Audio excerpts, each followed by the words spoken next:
नमस्कार, तपाईहरुलाई स्वागत छ नेपाल अनलाइन स्कुलको युट्युब च्यानलमा। र आज हामी ब्रिज कोर्सको म्याथमेटिक्सको क्वेशन सेट प्र्याक्टिस गर्न गइरहेका छौं। आज हामी म्याथमेटिक्सको सेट नम्बर 2 हामीले यो भन्दा अगाडि सेट नम्बर 1 मा 12 वटा भिडियोजहरु 12 वटा पार्टहरु बनाएर भिडियो अपलोड गरिसकेका छौं। तपाईले त्यो हेर्नु होला।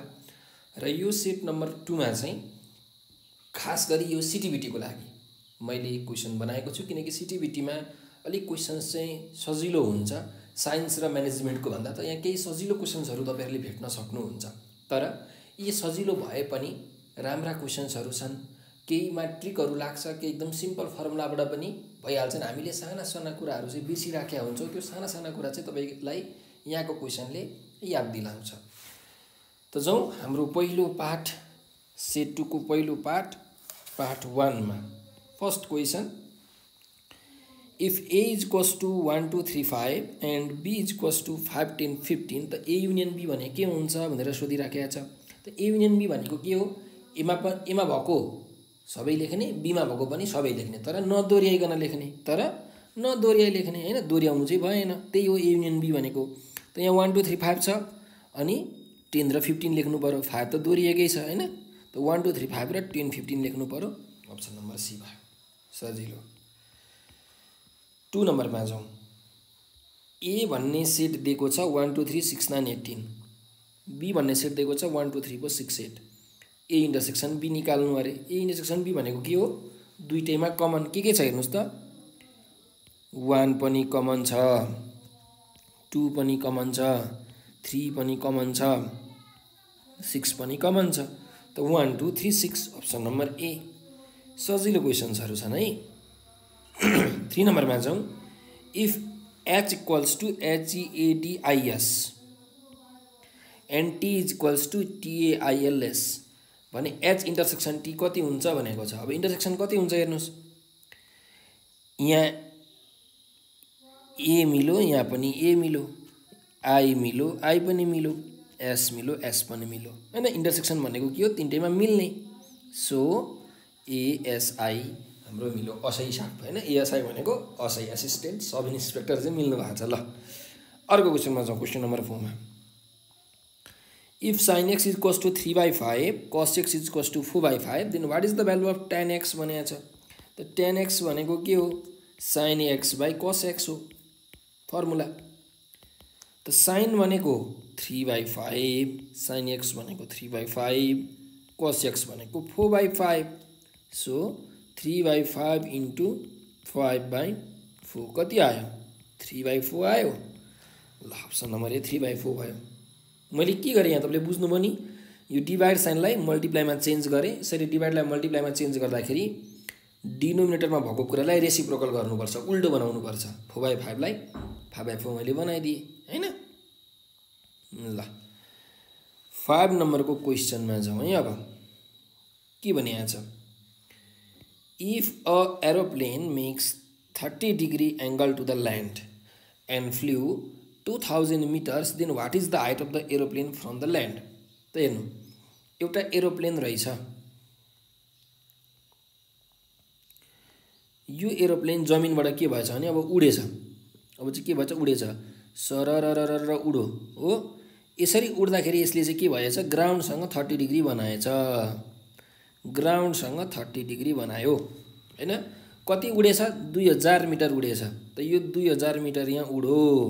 कहाँ पुग्यो यो प्लेन? अहिले आकाशमा पुग्यो। हेर्नुस्, जमिनबाट अहिले यो प्लेन आकाशमा पुग्यो। के भनिराखेको छ? यो प्लेनको हाइट निकाल्नु अरे ग्राउन्डबाट। भन्नुको मतलब यो हाइट निकाल्नु भनेको छ। ए बी को भ्यालु के हो भनेर सोधिराखेको छ। अरु दिएकै छ। त यहाँ हेर्नुस्, हामीलाई 30 डिग्री दिएको छ हो। त 30 डिग्री को यो अपोजिट साइड भनेको यसलाई हामी परपेन्डिकुलर भन्छौं। 90 डिग्री को अपोजिट साइड भनेको यो 2000 मिटरलाई हामी के भन्छौं? हाइपोटेनस भन्छौं। परपेन्डिकुलर निकाल्नु पर्ने छ। हाइपोटेनस दिएको छ भनेपछि कुन लगाउनु पर्यो?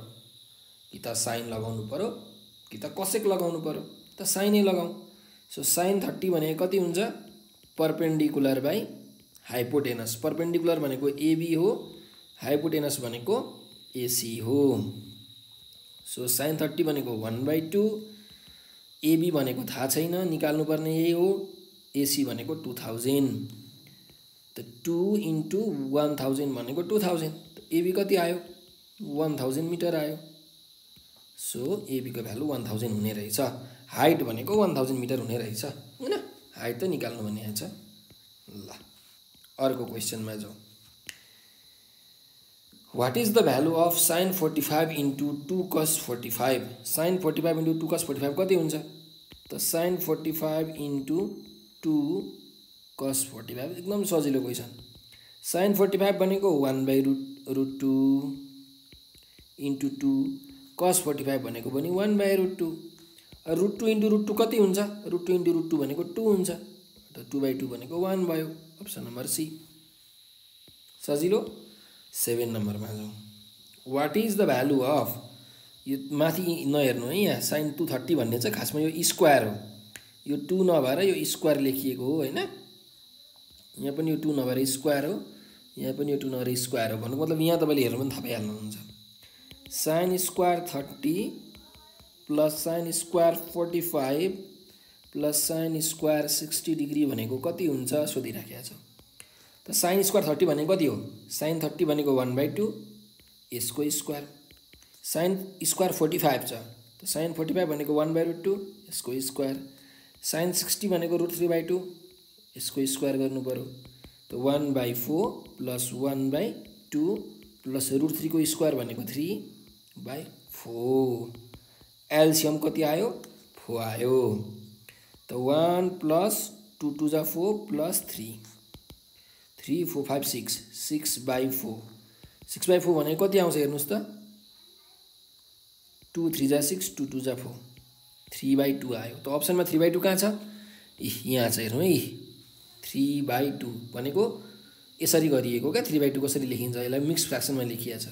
2 1 जा 2, रिमाइन्डर आयो 1, त लेख्ने बेलामा के लेखिन्छ? डिभाइजर। डिभाइजर भनेको यहाँ 2 छ, यो डिभाइजर हो, जसले डिभाइड गर्छ। यो 1 भनेको कोइसेन्ट हो, यो 1 भनेको कोइसेन्ट हो। सरी यहाँ डिभाइजर हैन, यहाँ चाहिँ कोइसेन्ट लेख्ने हो। कोइसेन्ट इन माथिपट्टि रिमाइन्डर, तलपट्टि डिभाइजर। त रिमाइन्डर यहाँ के छ? 1 छ। सो यसलाई कसरी लेख्नु पर्यो? 3/2 लाई हेर्नुस् त कसरी लेख्नु पर्यो? कोइसेन्ट भनेको 1 छ, डिभाइजर भनेको 2 छ, रिमाइन्डर पनि 1 छ, त 1/2 लेख्नु पर्यो। सो अप्सन नम्बर बी हाम्रो सही भएको हो के। कुरो बुझ्यो? ल 8 नम्बरमा जाउँ। What is the value of BC in the given figure? हो यो अलि क्वेसन राम्रो छ, तर यो क्वेसन इन्कम्प्लिट दिएको रहेछ यहाँ है, यहाँ इन्कम्प्लिट छ क्वेसन। त्यही भएर म यसको एन्सर चाहिँ भन्दिनँ, तर तपाईँलाई म बुझाइदिन्छु। हेर्नुहोस्, यो ट्रायङ्गलमा बीसी को भ्यालु कति हो भनेर सोधिराखेको छ हैन। एउटा 5 दिएको छ, अर्को 3 दिएको छ। त जहिले पनि एउटा कुरा के याद गर्नु भने ट्रायङ्गलको कुनै दुईटा साइडलाई जोड्यो भने यो थर्ड साइड भन्दा जहिले पनि ठुलै हुन्छ क्या। कुरा बुझ्नुभयो? ट्रायङ्गलको कुनै पनि दुईटा साइडलाई जोड्नुभयो भने थर्ड साइड भन्दा ठुलो हुन्छ, बराबरी पनि हुँदैन, ठुलै हुन्छ। ट्रायङ्गलको कुनै दुईटा साइडलाई जोड्यो भने के हुन्छ अरे? थर्ड साइड भन्दा ठुलो हुन्छ। यो ट्रायङ्गलले यो रुल चाहिँ फलो गर्छ क्या जहिले पनि। त यहाँ हेर्नुस्, यो 4 mm छ, 4 सेन्टिमिटर भनेको कति हो? 40 mm हो। 6 mm र 16 mm छ, त यहाँ 40 mm हुन्छ त? 40 mm हुन्छ हेर्नुस् त। 40 mm त केही गरी पनि हुँदैन। कसरी भन्नुहुन्छ भने 5 र 3 जोड्नुस्। 5 र 3 कति हुन्छ? 8। ट्रायङ्गलको दुईटा साइडको जोड्दा कति भयो? 8। 8 भनेको 40 भन्दा ठुलो छ त? ठुलो छैन, 40 भन्दा त सानो छ। त ट्रायङ्गलको रुल फलो गरेन नि त। त्यही भएर अप्सन नम्बर बी चाहिँ हुँदैन। अप्सन नम्बर डी पनि हुँदैन। हेर्नुस् ल, यसलाई मैले मानिलिउँ 16 mm मानिदिएँ भने 5 र 3 जोड्नुस्। 5 र 3 कति हुन्छ? 8 mm। त दुईटा साइड जोड्दाखेरि त थर्ड साइड भन्दा ठुलो हुनुपर्ने हो। त 8 mm थोडी 16 mm भन्दा ठुलो हो? होइन। त यसले पनि रुल फलो गरेन। सो 16 mm पनि हुँदैन। तर यो रुल चाहिँ यो 4 mm 6 mm दुईटैले फलो गर्छ क्या। त्यही भएर यहाँ चाहिँ दुईटै एन्सर हुनसक्छ, दुईटै एन्सर हुनसक्छ। अब यस्तो क्वेसन आयो भने हामीले के गर्ने त? यहाँ चाहिँ अलि इन्कम्प्लिट भइदियो के। अब एउटा मानिलिउँ, यो चाहिँ अप्सन म अलिकति थोरै चेन्ज गरिदिन्छु। यहाँ 6 mm नभएर यहाँ 6 mm नभएर 9 mm भइदिएको भए चाहिँ 9 mm भइदिएको भए चाहिँ के हुन्थ्यो आन्सर अप्सन नम्बर ए हुन्थ्यो क्या किनकि 9 mm चाहिँ 9 mm पनि यो हुन सक्दैन 9 mm मैले यहाँ लेखिदिएँ हेर्नु त 5 र 3 जोड्नु कति हुन्छ 8 त 8 9 भन्दा ठुलो हो होइन त यो 9 mm भए पनि हाम्रो अप्सन नम्बर ए एन्सर राइट हुन्छ 9 mm भयो भने 8 mm भयो भने पनि अप्सन नम्बर ए नै राइट हुन्छ बराबरी पनि हुनु हुँदैन क्लियर ल त मेन चाहिँ यो क्वेशनमा तपाईलाई बुझाउन खोजेको यो रुल हो यो रुल तपाईले नबिर्सिने कहिले पनि ठीक छ अर्को क्वेशनमा जाउँ म अब ल त्यसो भए नेक्स्ट क्वेशनमा म गए ल 9 number what is the value of tan 60 degree भनेको छ tan 60 डिग्री भनेको कति हुन्छ अब त तपाईले यादै गर्नु भयो होला √3 हो है tan 60 भनेको √3 हो ल मलाई भन्नु त यहाँ अप्सन नम्बर ए दिएको छ क्या यसरी यसको भ्यालु कति हुन्छ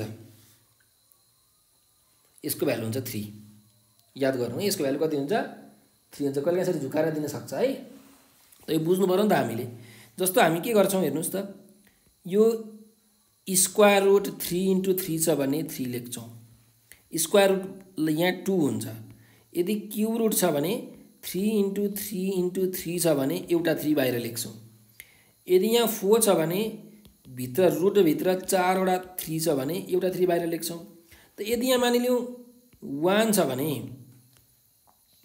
भित्र एउटा 3 छ भने यही 3 बाहिर आयो हैन त कहिलेकाहीँ यसरी पनि झुकाइदिन सक्छ तपाईलाई एन्सरमा 3 नदिएर यसरी पनि दिन सक्छ त्यो पनि ख्याल गर्नु होला कहिलेकाहीँ ठीक जस्तो यसरी आउँछ के क्वेशन तपाईलाई के आउँछ भने क्वेशन हेर्नुस् है क्वेशन के आइदिन्छ 1 + 2 = what option number A √3 option number B 1 3 option number C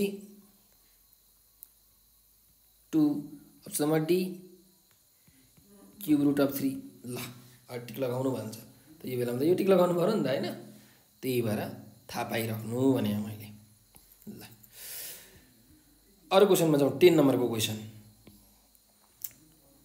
18 students complete a work in 10 minutes हेर्नु 18 जना स्टुडेन्टले के गर्छन् अरे कुनै एउटा काम अब केही काम होला घर बनाउने काम केही काम होला त्यो कामलाई कति मिनेटमा सक्छन् 10 मिनेटमा सक्छन् भने 15 जना स्टुडेन्टले कति मिनेटमा सक्छन् 15 स्टुडेन्ट्सले कति मिनेटमा सक्छन् निकाल्नु भनेको छ हो त ध्यान दिएर हेर्नु सजिलो छ युनिटरी मेथड लगाउने क्या 18 स्टुडेन्ट्सले 10 मिनेटमा सक्छन् त एउटा स्टुडेन्टले कतिमा सक्ला ल भन्नु त मलाई 18 जनालाई कुनै एउटा काम सकाउन घर बनाउनलाई ल एउटा काम मैले के भने घर बनाउनको लागि 10 मिनेट लाग्छ 18 जना स्टुडेन्ट मिल्यो भने 10 मिनेटमा बनाउँछन् त एउटा स्टुडेन्टलाई के लाग्छ 10 मिनेट भन्दा धेरै लाग्छ कि कम लाग्छ धेरै लाग्छ नि 10 मिनेट भन्दा कहाँ एकजना स्टुडेन्टले 10 मिनेटमा सक्छ त सक्दैन त धेरै लाग्छ भनेपछि के गर्नु पर्यो मल्टिप्लाई गर्नु पर्यो त 10 इन्टु यो 18 यता आएर मल्टिप्लाई हुन्छ त इन्टु 18 यति मिनेट लाग्ने भयो त्यसो भए 15 स्टुडेन्ट्सलाई कति मिनेट लाग्छ 10 इन्टु 18 अब अघि मल्टिप्लाई गरेको थियो भने अब डिभाइड गरिदिनु पर्यो यति मिनेट लाग्ने रहेछ सो 5 3 जा 15 5 2 जा 10 3 6 जा 18 कति भयो 6 2 जा 12 मिनेट लाग्ने रहेछ त 12 मिनेट हाम्रो आन्सर भयो क्लियर 11 नम्बरको क्वेशनमा छ हामी हरेक सेटमा 12 वटा क्वेशन गर्छौं है त त यो फर्स्ट सेटमा हामी क्वेशन नम्बर 11 मा पुग्यौं the selling price of a bag was ₹80 and the profit was 60%. What was the buying price भनेको छ भनेको एउटा पसलेले एउटा झोला 80 रुपैयाँमा बेच्यो त्यो गर्दाखेरि उसलाई फाइदा कति फाइदा भयो 60% फाइदा भयो भने कस्ट प्राइस कति हुन्छ निकाल भनेको छ त तपाईले ब्रिज कोर्सको लागि फर्मुलाहरु चाहिँ याद गरिराख्नु होला है सर्टकट फर्मुलाहरु CP के हुन्छ SP * 100/100 प्लस प्रॉफिट पर्सेन्टेज हुन्छ तर प्रॉफिट पर्सेन्टेजमा यहाँ डाइरेक्टली 60 मात्रै लेख्दिने हो 60% लेख्ने हैन 60 मात्रै लेख्ने हो भन्नुको मतलब यसरी लेख्ने हो हेर्नुस् SP 80 छ इन्टु 100 डिवाइडेड बाइ 100 प्लस 60 लेख्नु पर्यो भनेको क्या पर्सेन्ट नलेख्ने त 80 इन्टु 100 डिवाइडेड बाइ 160 कति आउँछ हेर्नु है त 0 0 काट्यो 8 2 जा 16 250 जा 100 भनेको कति आयो ₹50 रहेछ कस्ट प्राइस। त्यही भएर अप्सन नम्बर एमा जाने ₹50। ठीक छ ल अर्को 12 नम्बरको क्वेसनमा जाउँ। लास्ट क्वेसन ल यो पार्टको। A 25 meter long ladder resting on a wall makes an angle of 30 degree with the ground। ल हेर्नु एउटा भित्ता रहेछ, यो भित्तामा एउटा ल्याडरलाई यसरी अडेर राखेको छ अरे। एउटा ल्याडर भनेको भर्याङलाई कति लामो छ यो 25 फिट लामो यो ल्याडर छ अरे। र यसले चाहिँ ग्राउन्डसँग कति बनाउँछ अरे 30 डिग्री बनाउँछ अरे। त यो ग्राउन्डसँगले 30 डिग्री बनाइराखेको छ। यो चाहिँ वाल हो, एबी भनेको वाल भयो, एसी भनेको ल्याडर भयो। Find the height of the wall reached by the ladder. यो वालको हाइट चाहिँ कति निकाल्नु भनेको छ, हाइट निकाल्नु रे। त हामीले कति मजाले निकाल्न सक्छौँ यहाँ हेर्नुहोस्, ध्यान दिएर हेर्नु। अब परपेन्डिकुलर निकाल्नु पर्ने छ हैन, यो 90 डिग्री भयो भने परपेन्डिकुलर निकाल्नु पर्ने छ, हाइपोटेनस दिएको छ। सो हामीले साइन लगाउन सक्छौँ। साइन 30 भनेको के हुन्छ परपेन्डिकुलर बाई हाइपोटेनस भनेको एबी बाई एसी। साइन 30 भनेको 1/2, एबी भनेको थाहा छैन, एसी भनेको 25 फिट। त कति आयो 2AB = क्रस मल्टिप्लाई गर्नुहोस् 25 आयो। त एबी को भ्यालु कति आयो 25/2 भन्नुको मतलब 12.5 फिट। यो चाहिँ 12.5 फिट आयो।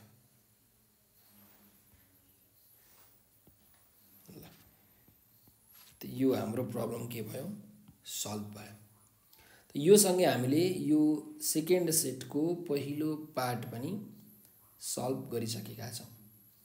तपाईहरुलाई भिडियो कस्तो लाग्यो, यदि केही कुरा बुझ्नु भएन भने कमेन्टमा आफ्नो रियाक्सन अथवा प्रतिक्रिया लेख्न सक्नुहुन्छ, नयाँका क्वेशन्सहरु लेख्न सक्नुहुन्छ। र हामीले सिटिभिटी को पनि ब्रिज कोर्सको क्लासहरु धमाधम रूपमा सञ्चालन गरिराखेका छौँ। साइन्सको, म्यानेजमेन्टको, सिटिभिटी को सम्पूर्ण लेभलको ब्रिज कोर्सका क्लासहरु एकदम भइराखेका छन्। एकदम थोरै एमाउन्टको फीमा हामीले कम्प्लिट कोर्सहरु पढाउँछौँ, नोटहरु प्रोभाइड गर्छौँ, प्र्याक्टिस क्वेशनहरु प्रोभाइड गर्छौँ, रेकर्डेड भिडियोजहरु प्रोभाइड गर्छौँ। नेपालको जुनसुकै कुनाबाट पनि तपाईहरुले हामीसँग क्लास लिन सक्नुहुन्छ। सो यदि तपाईहरु इन्ट्रेस्टेड हुनुहुन्छ भने हाम्रो यो नम्बरमा चाहिँ तपाईले सम्पर्क गर्नु होला 9849595895। यो नम्बरको व्हाट्सएपमा अथवा भाइबरमा हजुरले मेसेज गर्न सक्नुहुन्छ है त। कल गर्नु होला, कल उठेन भने पनि यसमा मेसेज गर्न चाहिँ नबिर्सनु। यही नम्बरको व्हाट्सएप अथवा भाइबर अथवा टेलिग्राम तपाईसँग के छ त्यसबाट चाहिँ मेसेज गर्नु होला र क्लासको बारेमा बुझ्नु होला। कहिले क्लास हुन्छ, कति बजे क्लास हुन्छ, के कुरा हामीले पढ्नु पर्छ हैन, सबै कुराहरु बुझ्नु होला।